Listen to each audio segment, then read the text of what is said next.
নমস্কার, আমি বিদ্যুৎ হালদার আর আপনাকে বিদ্যুৎ এডুকেশন ইউটিউব চ্যানেলে স্বাগত জানাচ্ছি। আর আজকের এই ভিডিওতে ভারতীয় সংবিধান 50টি প্রশ্নের উত্তর সম্পর্কে জানব। তো প্রথমেই আমার চ্যানেলে 300টা সাবস্ক্রাইবার পূর্ণ হয়েছে, সেই উপলক্ষে আমি খুবই খুশি এবং এই আনন্দটা তোমাদের সাথে ভাগ করে নিলাম।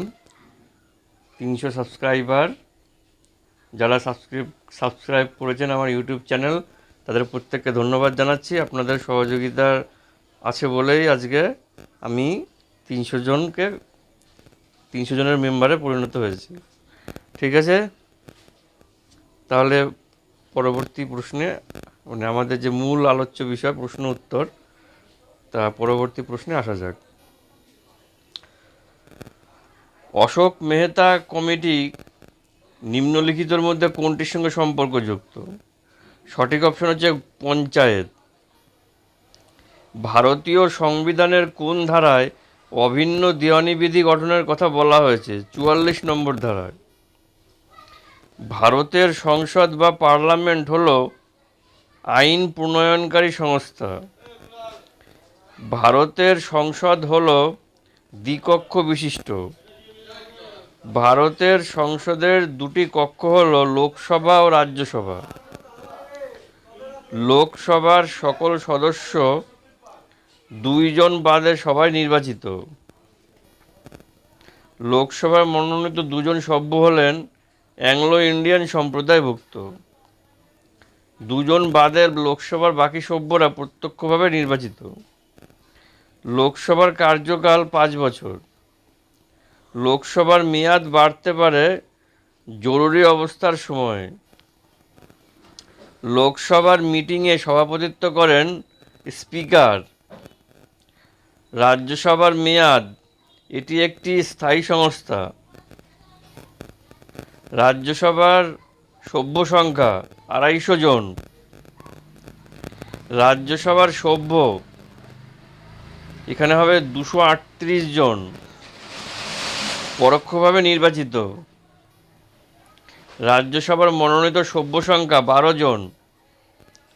রাজ্যসভার সভ্যরা মনোনীত হন রাষ্ট্রপতির দ্বারা। রাজ্যসভার মনোনীত সভ্যরা মনোনীত হন জ্ঞান, বিজ্ঞান, কলা, শিল্পের মধ্যে থেকে। রাজ্যসভার সভ্যদের মেয়াদকাল 6 বছর।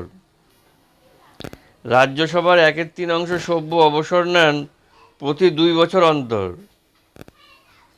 রাজ্যসভায় সভাপতিত্ব করেন উপরাষ্ট্রপতি। রাজ্যসভার সভাপতিকে বলে চেয়ারম্যান। রাজ্যসভার স্পিকারকে আইন শৃঙ্খলা রক্ষায় সাহায্য করেন, এখানে সঠিক উত্তর হবে প্রধানমন্ত্রী। লোকসভার মধ্যে শেষ কথা বলেন স্পিকার। স্পিকার রুলিংয়ের বিরুদ্ধে আদালতে যাওয়া যায় না। লোকসভার সভ্যদের অধিকারের রক্ষাকর্তা স্পিকার। ভারতের সংসদের 3টি অঙ্গ হল রাজ্যসভা, লোকসভা ও রাষ্ট্রপতি। ভারতের লোকসভার স্পিকার একজন দলীয় ব্যক্তি। ভারতের পার্লামেন্ট আধা সার্বভৌম সংস্থা। ভারতীয় শাসন ব্যবস্থার আইন বিভাগ পার্লামেন্ট। সংবিধানে কয়টি বিষয়ের আইন পার্লামেন্ট প্রণয়ন করে? সংবিধানে 97টি বিষয়ের আইন পার্লামেন্টে প্রণয়ন করে।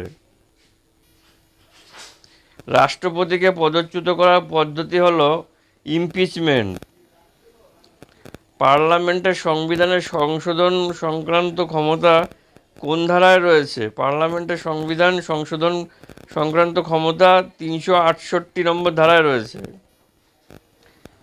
ভারতের প্রথম কবে তিরঙ্গা পতাকা উত্তোলন করা হয়? তাহলে সঠিক উত্তর হবে অপশন নম্বর ডি, 31শে ডিসেম্বর 1929। এটা কিন্তু অনেকে ভুল করে অপশন ইয়ে করে দিতে পারে, কিন্তু অপশন এ হবে না।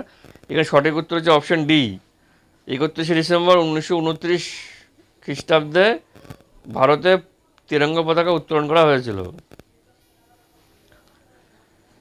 বর্তমান ভারতের রাজ্য তালিকায় কটি বিষয় অন্তর্ভুক্ত? 61টি। জেলার সর্বোচ্চ আদালত হলো জেলা জজের আদালত। ভারতের সংবিধানের অভিভাবক সুপ্রিম কোর্ট। রাষ্ট্রপতি এবং উপরাষ্ট্রপতি নির্বাচন সংক্রান্ত বিবাদ মীমাংসা করেন সুপ্রিম কোর্ট। লোক আদালত প্রথম গঠিত হয়েছিল দিল্লিতে। ভারতের বিচার ব্যবস্থার শীর্ষে রয়েছে সুপ্রিম কোর্ট। ক্রেতা সুরক্ষা আইন তৈরি হয় 1986 খ্রিস্টাব্দে। সুপ্রিম কোর্টের বিচারপতির সংখ্যা 26 জন। ন্যায় পঞ্চায়েতের সদস্য সংখ্যা 5টি। ক্রেতা আদালতের প্রধান উদ্দেশ্য হল ক্রেতাদের সুরক্ষা দেওয়া। ভারতের বিচার ব্যবস্থার প্রকৃতি হল অখণ্ড। রাজ্যের সর্বোচ্চ আদালত হল হাইকোর্ট। হাইকোর্টের বিচারপতিদের নিয়োগ করেন রাষ্ট্রপতি। বর্তমানে ভারতের হাইকোর্টের সংখ্যা কটি? 21টি। হাইকোর্টের বিচারপতিদের অবসরকালীন বয়স 62 বছর। হাইকোর্টের ক্ষমতার এলাকা হলো 2টি। ভিডিওটি ভালো লেগে থাকলে অবশ্যই কমেন্টে জানাবেন, আর লাইক শেয়ার সাবস্ক্রাইব করবেন যদি নতুন হয়ে থাকেন, আর বেল আইকনটাকে ক্লিক করে রাখবেন যাতে সবার প্রথমে আমাদের দেওয়ার সমস্ত ভিডিও আপনার কাছে সবার আগে পৌঁছে যায়। তবে দেখা হচ্ছে আবার পরবর্তী ভিডিওতে। ততক্ষণের জন্য টাটা।